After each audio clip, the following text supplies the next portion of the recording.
What is up, everybody? Welcome to the most genuine gaming food vlogging channel on YouTube. I can say it because I can back it up, and this is going to be another one of those videos. Welcome to Let's Discuss. So it was revealed about like a week ago. Man, that's old. That is so old. But I always wanted to do it on stream, so you got it now. Deal with it. But yeah, it was revealed about a week ago, actually on March 27th, by a YouTuber by the name of Mizumi. He discovered that the PC version of Dragon Ball FighterZ had the names of the rest of the characters who are on the DLC list to come out soon.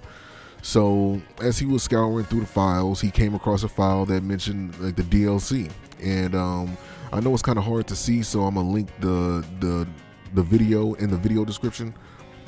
But luckily he did post pictures in his video just basically showing all the characters that supposedly are going to be in the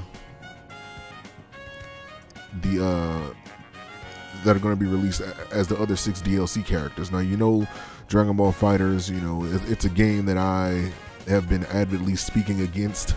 You know, I just don't feel buying games that have a one-button mash combo system, regardless if the combo is supposed to be weaker or whatever.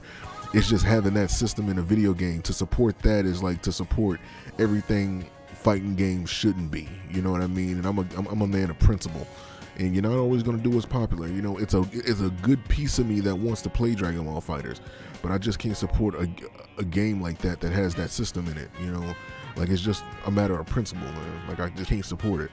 But regardless of that,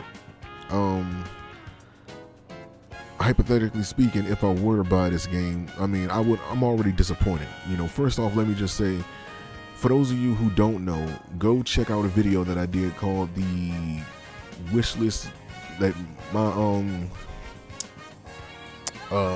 DLC wish list for Dragon Ball FighterZ, where I went over several, like a good 10 to it was like a good handful of characters that I think would fit well in the world of DLC of Dragon Ball FighterZ, because we haven't seen them in a fighting game either ever or in a long time. So I do say go check that video out, because there were some pretty good picks I made, and I think a lot of people would enjoy that video. And that's actually going to kind of segue into my opinion about the rest of these rosters. Now, in the beginning of the wishlist DLC video that I did mention, actually, I'm actually going to link that video at the end of this, so you guys don't have to look far, but I gave my disclaimer in the beginning of that wishlist video that I wasn't going to, you know, during my DLC wishlist, I wasn't going to put a bunch of clones, because I felt like there's a bunch of, well, one, because I feel clones are just like a cheap cop-out for them actually putting any real effort into a game like this that deserves better attention, considering that we haven't had a Dragon Ball fighting game in like going on like 3 decades. You know, as far as one that's on like a 2D platform, I think the last one we had like that was anything similar to the way they made Dragon Ball FighterZ was like a Dragon Ball fighting game that was on like the PlayStation 1, and you know, they didn't you know, like, this is the first time we're getting a fighting game like Dragon Ball FighterZ in like a long time. So I was eager to see characters in the game that, you know, because we know we had Dragon Ball Super, of course we had Dragon Ball GT. There was several Dragon Ball series that, you know, it was too many characters within the Dragon Ball universe as a whole to keep doing these rehashes of like the same characters, and unfortunately we're getting that, you know what I mean? And it's just like, it's disappointing, you know. And of course, you know, we did get Bardock, and we did get the legendary Super Saiyan Broly, of course. And I'm not surprised that they did, I mean, just looking at the characters, I want to say that Cooler was one of the characters that I picked, and I think it was, correct me if I'm wrong. If not, I had it in my mind to put him on that DLC wish list. So he was actually one that I wanted to pick. Truth be told, Super Saiyan Blue Vegito was one that I didn't see really making sense to put in the game, only because I'm looking at the continuity of the Dragon Ball Super series, where, you know, in actuality the character only lasted like 15 minutes because, you know, he didn't last that long. I didn't think he did enough to be his own character in the game. Like, I could see it being like a temporary transformation between, like, you know, maybe Goku and Vegeta, and maybe you can like combine their 2 health bars into one, and then when the fusion ended, you know, you split the remaining health of Vegito between Goku and Vegeta. Like, I think, you know, stuff like an idea like that would have been cool, but to have him as a standalone character when he didn't really do much in actuality, just going by the time frame that he was supposed to be in the game. I mean, in Dragon Ball Super, he only had like a 15-minute window in the universe. Like, he only appeared for 15 minutes. You know what I mean? And it's just like, that doesn't warrant you know, an individual spot on the roster. To me, that doesn't make sense to me.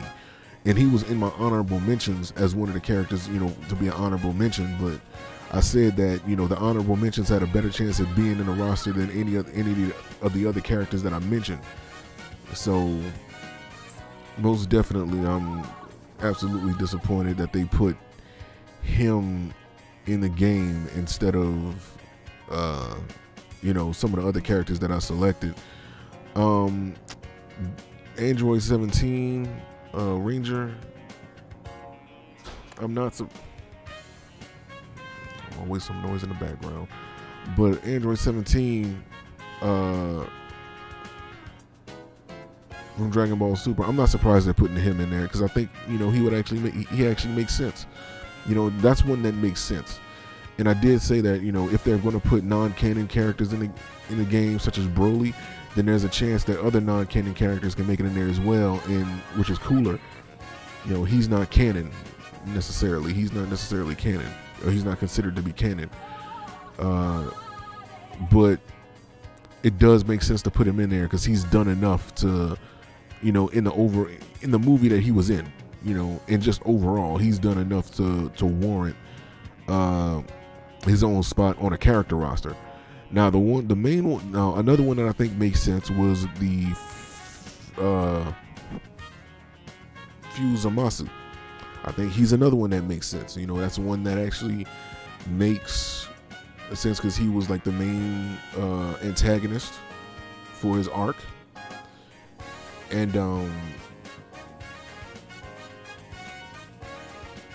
you know, I just think that was a wise move.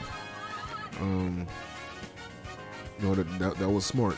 The main 2 that I'm disappointed in is the basic form of Goku and Vegeta. Those 2 were the ones that I was scared that they were going to do, because we heard rumors, and then I actually see the evidence. It's just like, more rehashes. You know what I mean? It's just like, I don't want to buy a game that has several iterations of the same character. Like, that's just like, it's a waste of space and it's a waste of time. It's basically a cheap,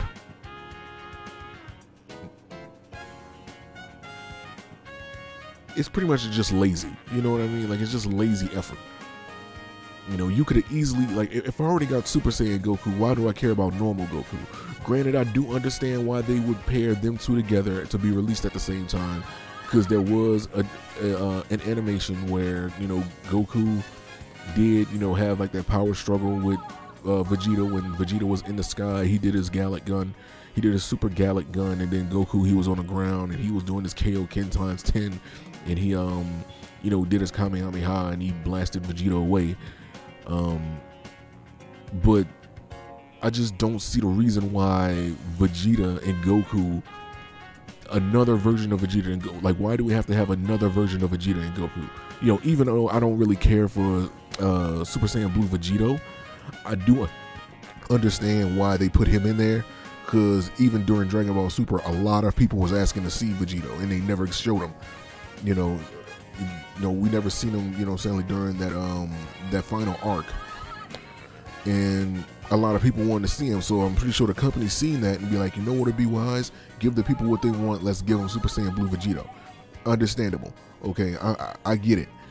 But to see another Goku and Vegeta clone, that's like, dude, there's so many other characters you could have put. Now, of course, they may do another season pass where they do another 8 characters or another 5 or whatever the case may be. But still, another version of Goku and Vegeta, then what's stopping them from doing another version of Goku, like Kid Goku from Dragon Ball GT, Kid Goku from Dragon Ball, you know what I mean? Like, it's good. It's the same character, and things like that are what kind of turn me off from games like this, because it's like, we shouldn't be having several million versions. Of course, I'm exaggerating, but like several versions of the same character in the game when there's too many characters in the entirety of Dragon Ball, in the Dragon Ball universe for us to have. Again, check out the wishlist DLC video that I'm gonna put as an ending, that I'm gonna put at the end of this video. Follow that, see what I mean, see what I was talking about when I said I selected some good. I mean, there's characters like Pycon, there's characters like, hell, even Hercule. Like, you need a character like Hercule in a game like this, because you always need like that stupid, silly, you know, comedic relief type of character. Like, he would actually work. And considering that, you know, in the other fighting games he had a jetpack on, I think that would, you know, yeah, okay, that's his way to fly. You have General Tao in his cyborg form. You have let's see who else. You have, well, I would say King Cold, but no. You have Frost, you have Kaba, you have Jiren, you have Topo. Give him his God of Destruction transformation temporarily. Like, we even have characters like General Casserole, who was like that general in the Pride Troopers who commanded the other troops. You know, you could make him as like a catalyst to have the other characters come out to, you know, do like these different attacks. You know what I'm saying? You have that. You know, you have all these other options. Not to mention all the characters from other games. You have Lord Slug. Like, who else? You have Demon King Deborah. You have Janemba. You know what I'm saying? You have so many other characters that could have fit other than basic form Goku and Vegeta. Like, come on, man. Like, really? And that's just not me complaining. It's things like that, besides the one button mash combo system and things like that, that just, you know, and rehashes the same characters, you know, taking up roster space. It's the reason why it makes me hesitant to buy this game. I don't like games that do that. I really don't. Because, you know, like, it's just ass. You know what I mean? Like, they did, like, come on, man. Hopefully they, you know, I don't know. Like, it's just, I just don't.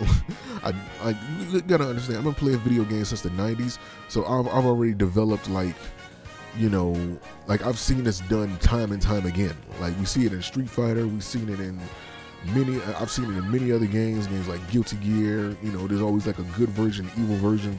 You know what I mean? Like, I'm just tired of seeing it. You know, rehashes of the same characters is like lazy effort. You know what I mean? Like, give us a variety. Don't give us the exact same character in a different form. Like, come on, man. That's played out. Like, it's too many other characters for us to have opinions on, and too many other characters for us to, in the universe, for us to be using the exact same. Come on, man. But